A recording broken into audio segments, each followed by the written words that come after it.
Welcome back to my channel. July 2 at post-Canada Day.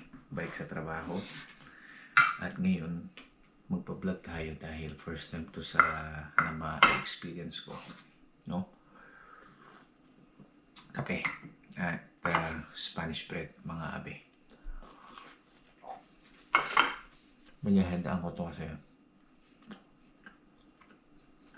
isa to sa mga pinakamainit na araw ngayon taon na to. Hindi ko lang alam yung numero, pero paglabas ko kanina, humid na. At first time na mangyayari kasi, first time ko na outdoor ang trabaho ko ng summer. Oh, mga 90% ng trabaho nasa labas. So, titingnan natin kung gaano yung numero ng temperature at kung ano yung mga mararanasan natin. No, ibabahagi ko yan sa inyo gamit itong aking maliit na camera dahil bawal akong mag-video hindi ko sana hindi natin as much as possible hindi ko natin makita yung kumpanya, so iwasan natin yun. Yung magpo-focus tayo sa lagay ng panahon at sa mga ma-encounter natin. Bumubulong ako kasi tulog pa sa Mrs. JDL, baka magising. Ang kasama ko lang dito ay itong lodi ko. Ayan, nakaabang sa Spanish bread. So i-update ko kayo, tapusin ko muna itong almusal ko kasama yung favorite na pinapanood ko ting umaga. No, ano ba yun? Ito, historical. Yan ang aking laging pinapanood para makasagap ng bagong chismis.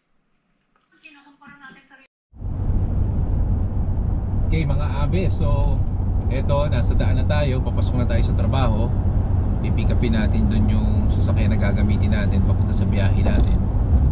At nakita nyo na, medyo maganda pang daloy ng trapiko dahil bakasyon no? Yung mga estudyante wala na. Yung iba rin mga magulang tsak nakabakasyon din. Kasi galing ng nasa gitna yung Canada Day. So karamihan yan ginagawa ng mga tao, no? Gumagamit na ng bakasyon ng 1 linggo para ipasyal yung mga anak nila, no? Or ipasyal yung mga sarili nila ng summer vacation.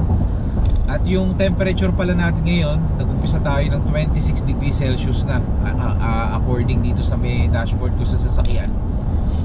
Pero sabi dun ni Google, no, kanina, up to 33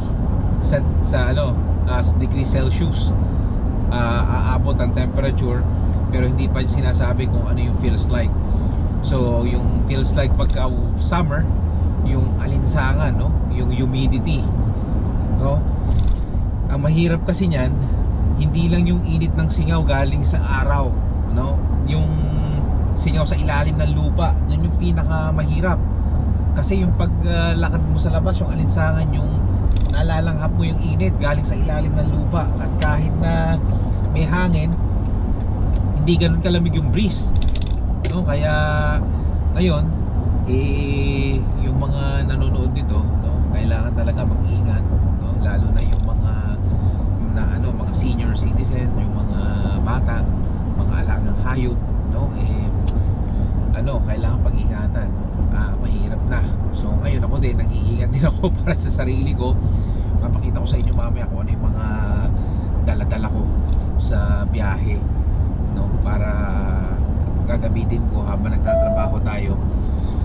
Okay, tingnan natin kung maganda yung ruta natin ngayon, kung pamilyar tayo sa ruta. Kasi normally sa trabaho ko, kapag pamilyar ka na sa ruta, hindi ganun kahirap, no? Kasi alam mo na kung saan ka pupunta, alam mo na kung saan ka magpapark, no? Kabisado mo na yung mga tao, no? So mabilis ka na lang dun sa sa pupuntahan mo per drop, no? Kasi kapag bago ka, mangangapa ka pa. So kung majority sa ulado na natin yung pupuntahan natin, walang problema, no? Mas madali. So sige, drive lang muna tayo mga abe, ha? Babalikan ko kayo mamaya. Hello mga abe, eto, nasa daan na tayo. At na-check na natin yung ating truck, pati yung biyahe natin, yung laman ng truck. At tayo ngayon, Hamilton, Ontario, ang ruta natin. Pamilyar ako sa lugar kasi every Webes ito yung aking ginagawa. So medyo magandang lalo na yung traffic ko pamaaga pa, tsaka wala na yung mga estudyante nga. So eto, simulan na natin yung araw natin. Buti na lang yung truck na ginamit ko ngayon, the same truck na ginamit ko nung nakaraan, puno pa yung gasolina. So nakamenos na ako ngayong araw na ito. Pero mamaya pa uwi, titignan natin para hindi tayo mag-haul kasi medyo malayo ito sa ating sa ating main base. So ito, tayo marino na naman tayo mga abe ha. Wish me luck.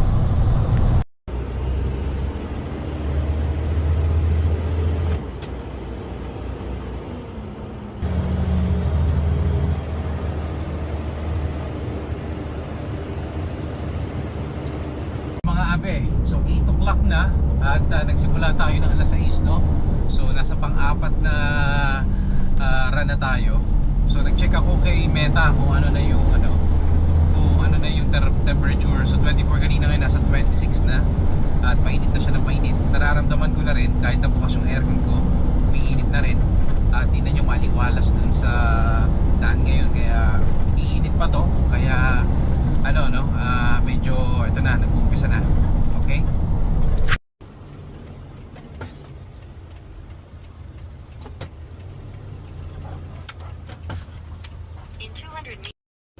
Okay, so mga abe, bago ko makalimutan, may dala akong Bimpo. Ayan. Ito, itong Gatorade Zero, frozen to. Tapos meron akong tubig. Tapos, dapat may bag ako, meron akong charger. At meron akong Hakubina, yung biskotso. At meron akong saging. Yan yung aking dala-dala ngayon. Okay? So, wala pa tayo sa kalahati. Umiinit na. Yan lang. Para lang may idea kayo kung ano yung baon ko. May bag ako ngayon eh. Usually wala. Okay, next na tayo. Okay mga abe, so kanina in-update ko kayo alas 8, no? So ngayon alas 11 na. So kung kanina 24 degrees Celsius, ngayon 32 degrees Celsius, feels like 37 because of the humidity. So meron pa tayong 4 na stop. At after nun, uwian na. So konti na lang. Malapit na tayo matapos mga abe. Konting tiis na lang. It's only 11:20, no? So ang target nating matapos is 1 o'clock. So we're good. Okay? Okay, mga abe. So tapos na tayo sa huling delivery natin. Technically, meron pa tayong isa pa. Pero yun, pick up lang yun. Hindi yung deliver ko. So, consider na tapos na. So, pero malayo tayo. Tatapos tayo ng 12:40. So, mga isang oras. Siguro matatapos tayo all in all mga mga abe, matatapos tayo nito mga 2:30. Worst na yung inaano ko. Okay? Pero sana to sa pick up natin okay na. Pero chill na lang tayo kasi natapos na natin lahat at wala na tayong gagawin. Okay, kung hindi mag-pick up na lang at isusurrender na lang itong paperwork sa trabaho at sa itong truck.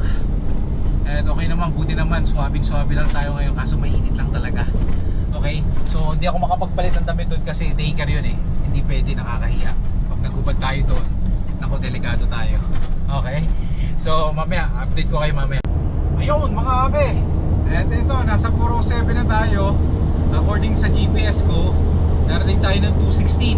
Dumating tayo ng 1:30 doon sa pick up natin. So nakarga naman agad. Umalis tayo ito ng quarter to 2. Okay? So umalis tayo ng quarter to 2. Tama pala. So 30 minutes daw eh. Kaya nag 407 ako. Kumpanya naman ang magbabayad. Okay? Kasi pagka hindi tayo nag 407, isang oras, no? So mga mag-aalas 3 tayo makakarating sa trabaho. Pag gano'n na nangyari, lugi na tayo. Kasi dito sa trabaho ko, kapag walang bayad ng overtime, so dapat between 2:30, bago mag 2:30 nasa trabaho ka na para pasok. At hindi naman tayo wala naman tayong break, no? Dahil by the way, nga pala, dito na ako nagpalit, no? So paminsan-minsan nagbe-break ako, sandali lang, mga 30 minutes para lang mag-stretching. Pero pagka marami, hindi ko na ginagawa yun, no? Para dire-diretso. Sayang din eh, kasi sa uri ng trabaho ko, within 30 minutes window, pwede ako makapag-deliver ng 3 drop doon. Malaking bagay din yun, o 2, right? Depende dun sa dami. Okay? So, mainit pa rin, maliwalas na maliwalas, so mainit, no? So, mamaya tingnan natin kung anong oras tayo makakauwi at makakabiyahe papunta sa bahay. Okay? Okay mga abe, so ayan, nakapauwi na ako ng bahay. Natapos tayo lahat, all in all 2:30. So basta tayo trabaho 2:30. So pasok tayo dun sa ating no? Hindi sobra, hindi kulang, sakto lang. Yun naman yung gusto natin, no? Pero syempre, kung gusto na mas maaga, mas maganda. Pero okay na yun, kasi napakainit talaga. Ang hirap na madaliin yung trabaho. Tapos magka-aberya, mas lalo nagtatagal. So ngayon lang, so talagang mainit, mas mahirap. Excuse me, para sa akin mas okay lang yung summer, no? Kasi nga sabi nila, mas mamimili ka lang ng isa. Minsan magreklamo ka, sobrang init, ganyan. Or pagka naman winter, sobrang winter, hirap magmaneho, mamimili ka lang ng isa. So I'll take the summer kesa doon sa winter, kasi at least mahirap magmaneho kapag pangit yung daan, no? Kapag winter, hindi katulad ng summer, mainit lang. Dapat lang talaga may aircon yung sasakyan, tsaka maraming kang tubig, no? Ito yung dala ko pala tubig, di ko na naipakita kanina. So ito, yan, naubos ko yung Gatorade, tas ito yung tubig kong dala-dala. Anyway, hanggang sa susunod na vlog mga abe, maraming salamat po sa inyong panonood. Paalam po. And sa mga nasa Toronto, no, pagka mainit pa, no, talaga mag-iingat po tayo. Okay? Sa inyo po lahat na nanonood, maraming salamat po. Best regards, Kuya JDL. Bye-bye.